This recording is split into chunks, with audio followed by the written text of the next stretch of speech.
Olá,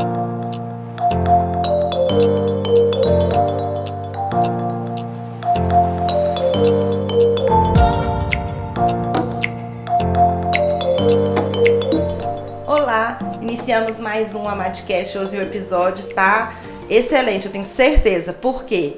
Primeiro porque hoje quem está aqui ao meu lado é a Fernanda Jorge, estreando aqui a estreia dela, gente. Ela é diretora da AMAD e também uma renomada, vou te chamar de jurista aqui, que é a Alexa Costa.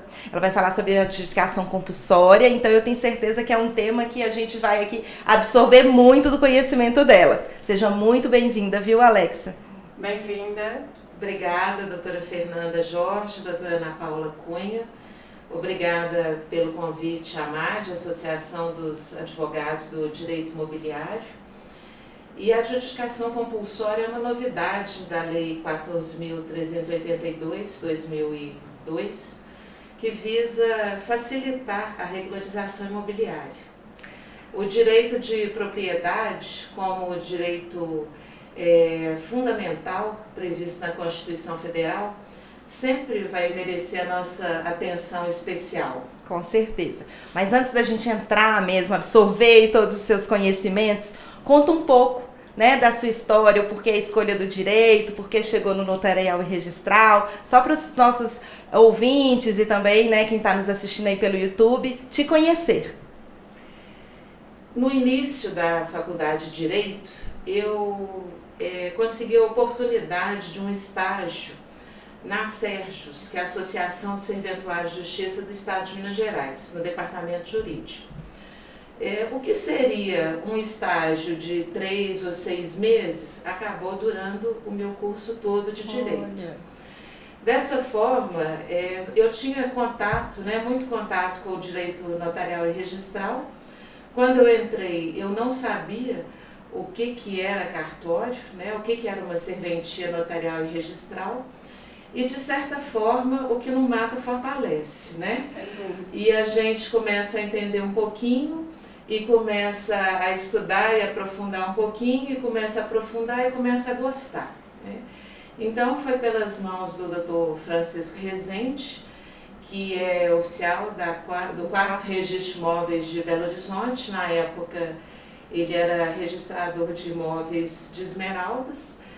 E aí eu fui apaixonando. Quando terminei a graduação, eu mudei para o Rio Grande do Sul e continuei com os cartórios do Rio Grande do Sul, né?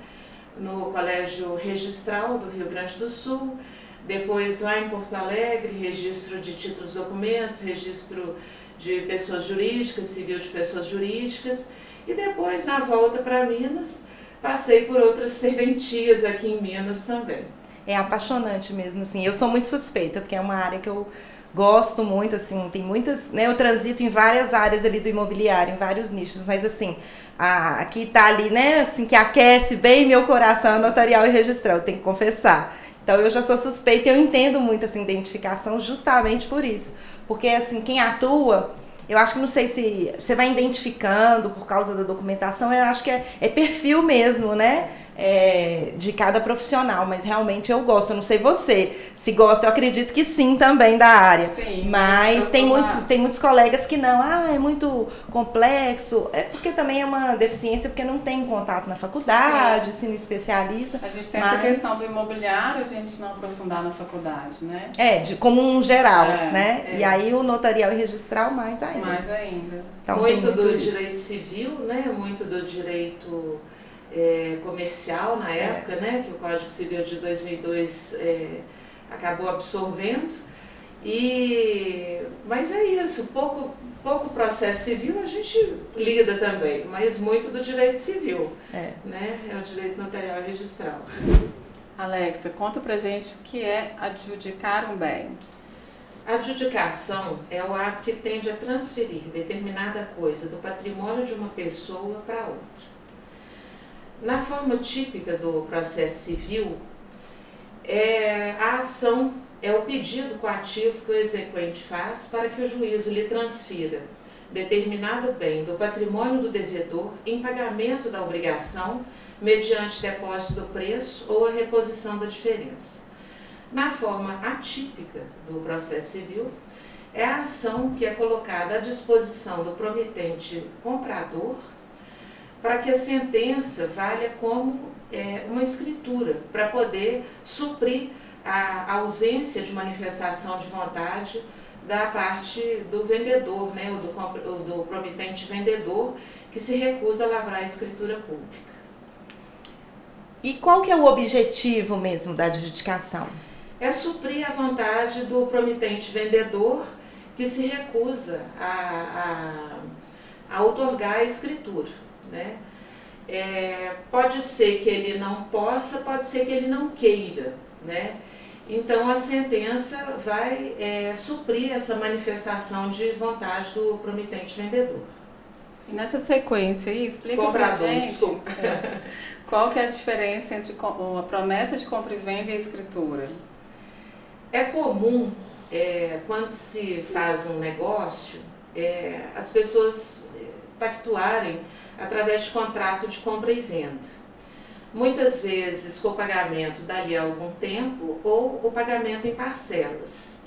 E muitas vezes o promitente vendedor só lavra a escritura depois de ter recebido todo o preço, né?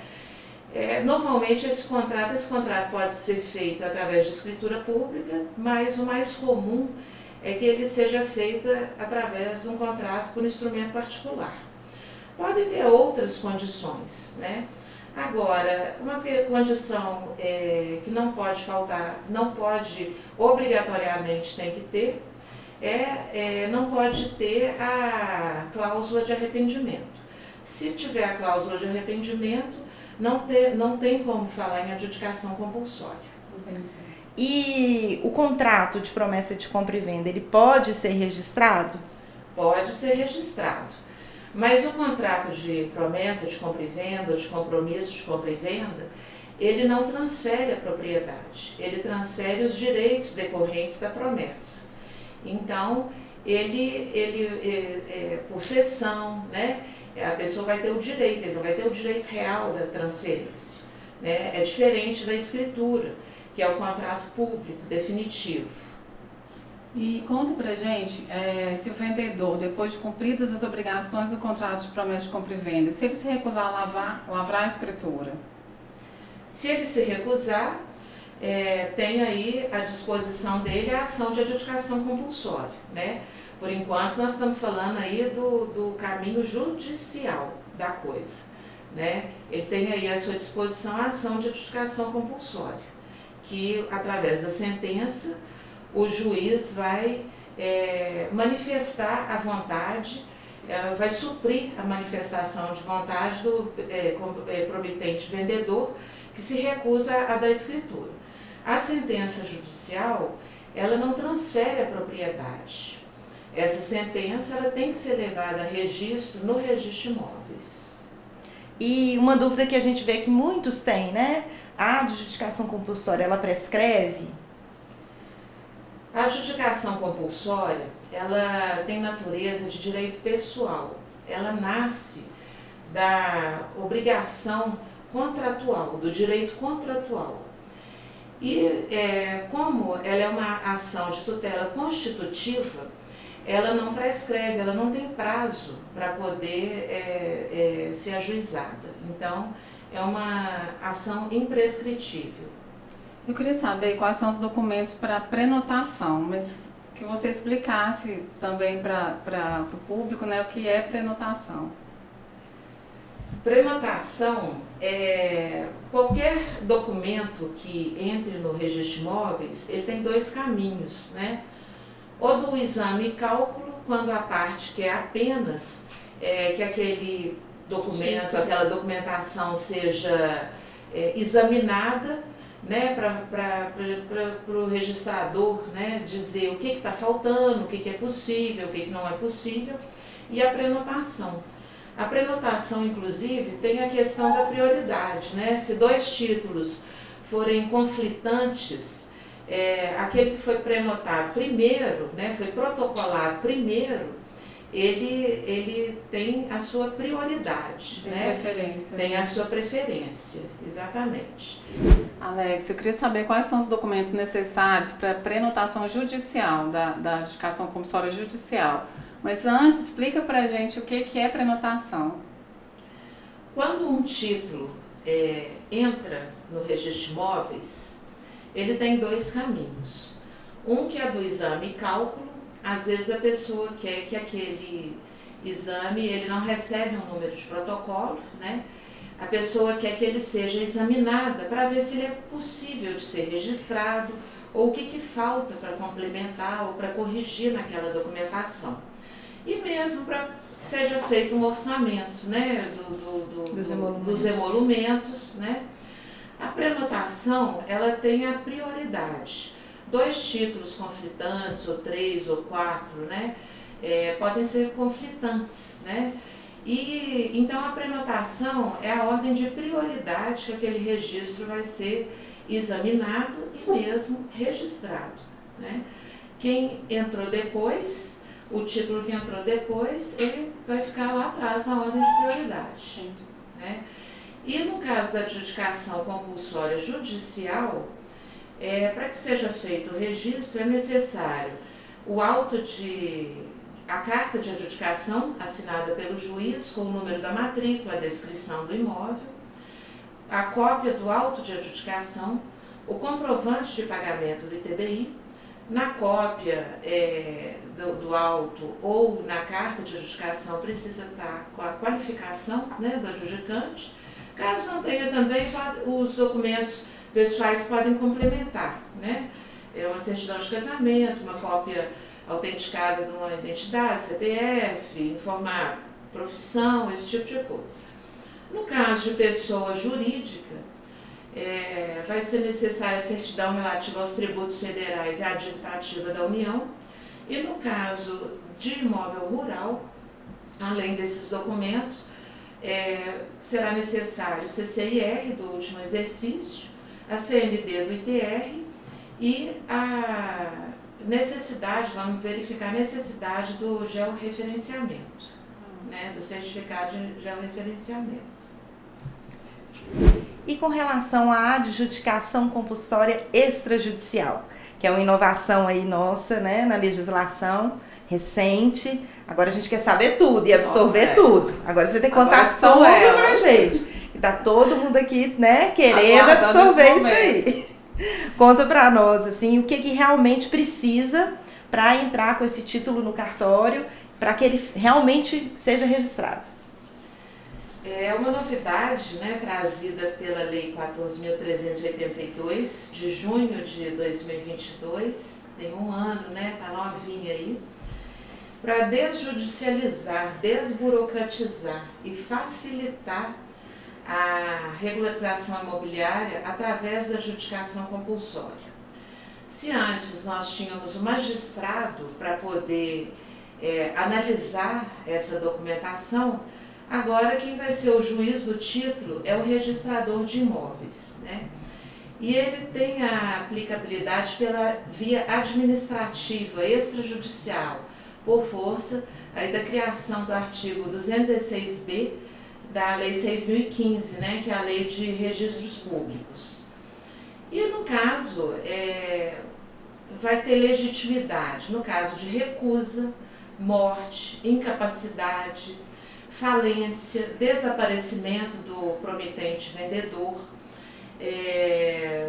no caso de encerramento das atividades, determinada empresa vendeu, fez um contrato de promessa de compra e venda ou de compromisso de compra e venda e faliu ou encerrou as atividades. E aí o promitente comprador fica com aquele contrato, né, particular, quitado, né, sem ter o que fazer, né? Então agora a forma mais rápida, né, até para a gente desjudicializar, facilitar, desafogar o judiciário, uma via mais rápida e mais fácil é através da adjudicação compulsória extrajudicial, né?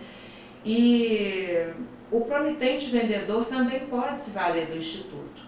para poder, às vezes é o promitente comprador que não quer, ou morreu, ou desapareceu, ou não quer lavrar a escritura, né? Então o promitente vendedor precisa tirar aquele imóvel do seu patrimônio para se desobrigar de despesas decorrentes de IPTU, ITR, despesas condominiais ou as despesas próprio terreno decorrentes da coisa. E tem muitos advogados já optando somente pelo extrajudicial. Né? Tem advogados colegas nossos que só atuam no extrajudicial, que é realmente vai dar muito mais celeridade ao processo, desafoga demais o judiciário, a gente sabe disso. E tem então, assim, também, né? Completamente, porque o oficial ele tem, né, toda a qualificação ali para fazer esse registro. Então, assim, como tem o Usucapião extrajudicial e os outros institutos, né, que possibilitaram, veio lá com o divórcio, né, que já eu não lembro mais o ano, mas enfim, essa onda toda de desjudicialização é fantástica porque facilita muito o nosso trabalho, eu acho muito importante. Sem dúvida. Né? E, assim, a desjudicialização, ela é uma tendência, né? Não só no Brasil, mas no mundo.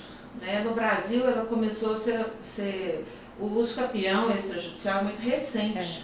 Mas, na verdade, a desjudicialização, ela começou lá atrás, com a retificação diária. Né? Verdade. Há muito tempo, somente os magistrados deferiam ou indeferiam a retificação diária. Né? Depois veio a alienação fiduciária, depois vieram as separações e os divórcios extrajudiciais, depois inventário e partilha, ou adjudicação, né? Agora, mais recente, o usucapião extrajudicial e agora a adjudicação compulsória extrajudicial. Né? Mas eu ainda manejo algumas matrículas com a retificação diária deferida pelo juiz, né? Pelo magistrado. Né? Hoje ninguém mais faz retificação diária judicial através do judiciário. Eu particularmente nunca, eu já vou fazer esse ano, eu faço 20 anos de formada, gente. E aí assim, eu mesmo nunca vi, né? De contato, assim, porque realmente é mais antigo mesmo. Sim, né? Fazer judicialmente, eu nunca vi um procedimento judicial. Na época também talvez eu não tenha atuado na área, mas assim, essa onda realmente eu acho muito importante, porque proporciona segurança, desafoga o judiciário, a rapidez e assim, os cartórios eles realmente passam essa segurança para a sociedade. Sim. Então eu acho muito importante, né? E que venham mais ainda outros. Não sei se vocês ouviram falar que a execução também está para ir para o extrajudicial. Não tinha. Que ótimo. Nós vamos ter novidade por aí, através dos tabelionatos de protestos. Isso é importante, porque vai facilitar demais. Protesto, tabelionato de protesto de título e outros documentos de dívida. Que bacana aí. Logo tem novidade. Já tá no spoiler aí de uma nova modificação que vai ser muito importante. Assim, para nós que atuamos ali, isso facilita, é uma ferramenta que facilita demais para nós. E sendo acordes as partes, né, não tendo litígio, vamos deixar o litígio para o judiciário. Né? Questões que nós podemos resolver, né? Através de acordo e cumprindo os requisitos legais, vamos trazer para o extrajudicial. Né? A própria REURB, né? Ela tira o usucapião do judiciário. Obviamente que no modelo que compete, né? Mas ainda na coletividade. Então, quantos possíveis usucapiões ali ela tira do judiciário, né?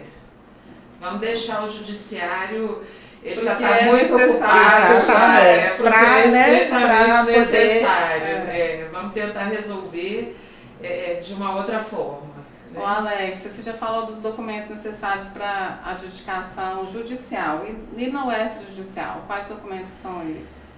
Nós vamos precisar da ata notarial, que é uma aliada imprescindível na hora de comprovar fatos. Nós vamos precisar do contrato de promessa de compra e venda, ou do compromisso de compra e venda. Ele não pode ter a cláusula de arrependimento. Né? Nós vamos precisar do comprovante de quitação do preço, sendo que o registrador de imóveis, ele pode declarar a prescrição desse pagamento, né? Desde que isso esteja devidamente comprovado através de ata. Por exemplo, numa conversa de WhatsApp, né, num e-mail, o promitente comprador não tem a quitação formal ali, um recibo formal. Mas através de um e-mail, de uma conversa de WhatsApp, ele tem a quitação. E então isso vai ser atestado através de ata e o registrador, aquilo ali, né, ele é o juiz do título, ele pode comprovar esse pagamento, né? Nós vamos precisar do comprovante do pagamento do ITBI, nós vamos precisar da prova da intimação, né, de que o promitente vendedor ou comprador, né, foi notificado. Essa notificação ela é feita pelo registrador de imóveis, que pode delegar essa competência para o registrador de títulos e documentos. Nesse caso, nós vamos ter algumas situações. O advogado não pode fazer diretamente essa notificação, né? E nem a parte, né? Essa notificação ela tem que ser feita pelo registrador de imóveis, né? Ele pode delegar para o RTD, né? E aí nós temos algumas situações, né? Notificado o promitente comprador ou o promitente vendedor, podem acontecer algumas situações. A outra parte pode não ser localizada. O que a gente faz, né? Então, a saída, depois de certificado pelo notificador, é a citação editalícia, por edital, né? O promitente vendedor ou comprador concorda em lavrar a escritura.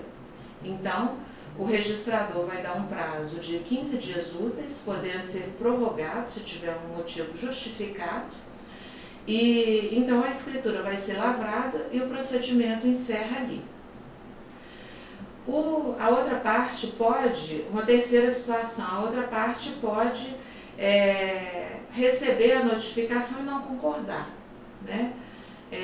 Não concordo. Então, o que pode ser feito? O registrador pode tentar fazer uma composição, um acordo entre as partes, né? Uma mediação ali. Se não tiver acordo, e desde que isso seja justificado, o registrador de imóveis encerra ali o procedimento e sinaliza para as partes que lide é competência do judiciário. Aí já saiu da esfera do extrajudicial, né? No caso do notificado, promitente comprador ou vendedor, se ele recebe a notificação e silencia, o silêncio vai ser uma anuência, né? E no caso, o silêncio é manifestação de vontade. No caso da adjudicação compulsória, a consequência vai ser a perda da propriedade. Então, tem essas situações que a gente consegue vislumbrar, né, depois da notificação. Além dessa comprovação da notificação pelo registrador de imóveis ou pelo registrador de títulos e documentos, nós vamos precisar das certidões dos distribuidores judiciais, do local do imóvel, da localização do imóvel e do domicílio do requerente. Essas certidões vão servir para provar que não há litígio, não há disputa sobre aquele imóvel. E talvez o mais importante aí para a comunidade do direito, né, dos advogados, a procuração com poderes específicos para o advogado, né? Sem advogado constituído, não tem como entrar com a ação com o procedimento de adjudicação compulsória extrajudicial. Isso é importante. Que foi uma vitória nossa, inclusive, porque parece que o primeiro texto não tinha. Estava sem a presença do advogado, e aí foi inserido posteriormente, pelo menos é o que eu fiquei sabendo. Eu não acompanhei o processo legislativo, mas fiquei sabendo sobre isso. E uma dúvida que é muito comum é se cabe também a adjudicação compulsória na permuta, Muitas pessoas têm, inclusive colegas, dúvidas sobre isso. Porque se fala muito do compromisso de compra e venda, da promessa de compra e venda, e raramente se fala da permuta e muitos perguntam, pode também fazer a adjudicação compulsória de permuta? Essa possibilidade ela não é prevista expressamente na legislação, mas por aplicação subsidiária do Código Civil e do Código de Processo Civil, nós entendemos que sim. E pode ser realizada, preferencialmente concomitante, né? Às vezes são duas circunscrições diferentes de registro de imóveis ou duas cidades diferentes. O ideal é que sejam feitos os registros concomitantes. Uhum. E para os imóveis rurais, Alexa, o procedimento é o mesmo? O procedimento é o mesmo, né? A relação de documentos é a mesma, e nós vamos acrescentar aí o CCIR do último exercício, a CMD do ITR, e verificar a necessidade do georreferenciamento, do certificado. São os mesmos da adjudicação judicial? Sim, a documentação para o judicial é diferente para o extrajudicial. Os imóveis rurais. Mas com relação aos imóveis rurais, o complemento é o mesmo. E muitos têm dúvida também, porque às vezes o vendedor não tem, né, uma regularidade fiscal. Isso impediria o registro da adjudicação compulsória? É necessária essa comprovação através das certidões? Não é necessária a regularidade fiscal do promitente vendedor, né? Ele pode ter falido, ele pode ter encerrado a atividade, seja pessoa física ou jurídica, não precisa dessa comprovação de regularidade fiscal. Agora tem uma dúvida também que todo mundo quer saber, em virtude também dos impostos, né, que geram. A adjudicação compulsória é uma forma originária de aquisição de propriedade ou não? Não. São institutos diferentes, né? A adjudicação compulsória ela vai respeitar o princípio da continuidade, né? Tem transmissões, né? É muito diferente do modo de aquisição originária, né? Nós vamos ter aqui uma cadeia de transmissões através do contrato de promessa de compra e venda, do compromisso de compra e venda, que às vezes vai ter um contrato de cessão de direitos, e às vezes tem uma sucessão, né? Então tem que ter uma cadeia, e essa cadeia toda vai ser analisada, né, e respeitada. Então não é uma forma originária de aquisição. Tem muitas promessas, principalmente antigas, né, registradas, que aí a gente não sabe se realmente foram efetivadas, sim, que poderia dar alguma pendência, né? Poderia até dar uma pendência que poderia pedir o registro. Desculpa. Não, sem problemas. Com relação aos contratos, né, nós vamos observar aí a questão das outorgas maritais, né, das outorgas uxores, dependendo do regime de bens, né? Como nós estamos falando aí do princípio da continuidade, ainda que naquele contrato por instrumento particular não tenha outorga, nós vamos complementar essa documentação com uma declaração para complementar aquela documentação, para complementar com a qualificação. Então, nós vamos precisar dessa outorga marital, dependendo do regime. Falou em direito de propriedade, vem direito de família junto.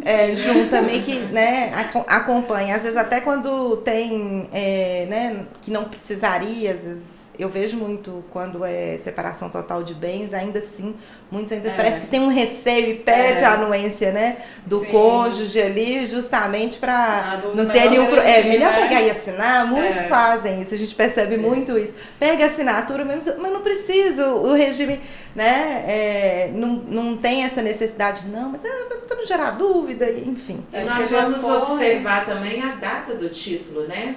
Se naquela época daquele contrato de promessa de compra e venda, o promitente vendedor era solteiro, era separado, era divorciado, nós não vamos pedir, hoje ele é casado, por exemplo, né? Comunhão universal de bens, comunhão parcial e tal, nós não vamos pedir a outorga morital, não vamos pedir o comparecimento dele como promitente vendedor. Então, nós vamos olhar a data do título.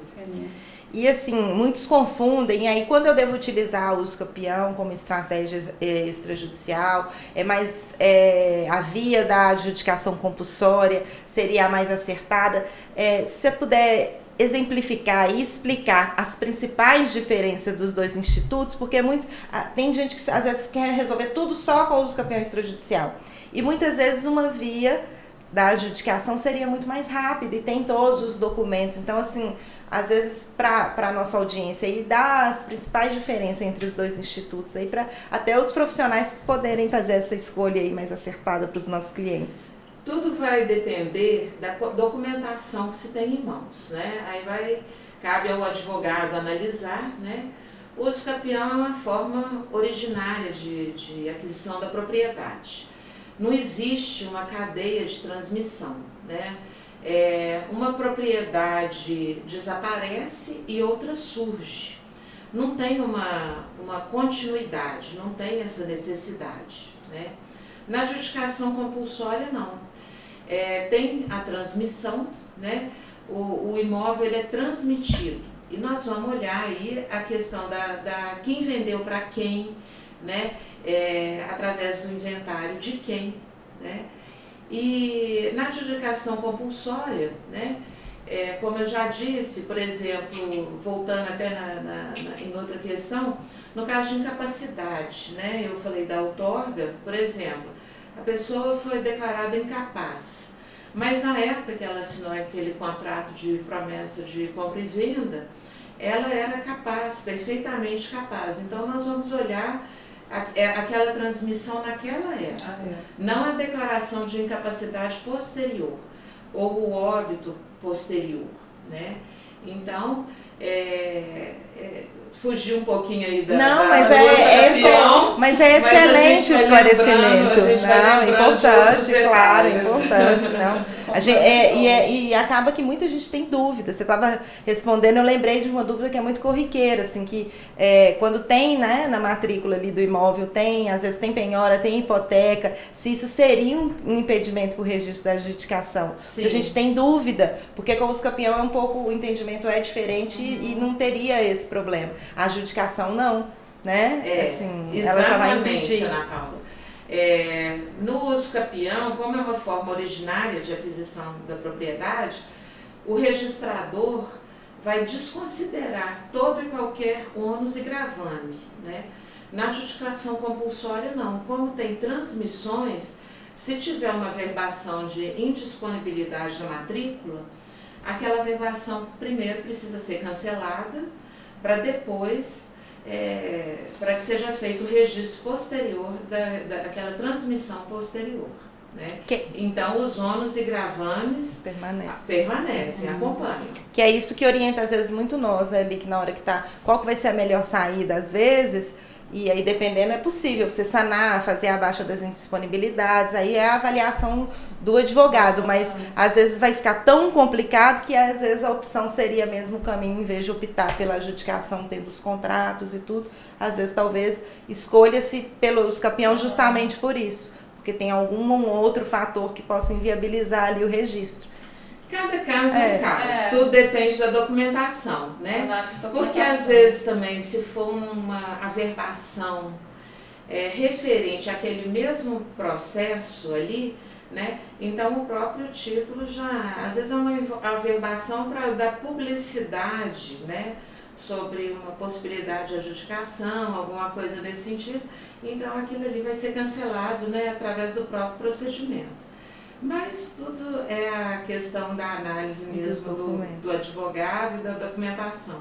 Eu sei que a gente não vai conseguir, né, exaurir tudo aqui hoje, assim, com certeza a Alexa vai voltar para a gente esmiuçar mais ainda essa questão, mas adorei nosso bate-papo. E já caminhando agora assim para o final, Alexa, a gente costuma fazer 2 perguntas, né, Fernanda?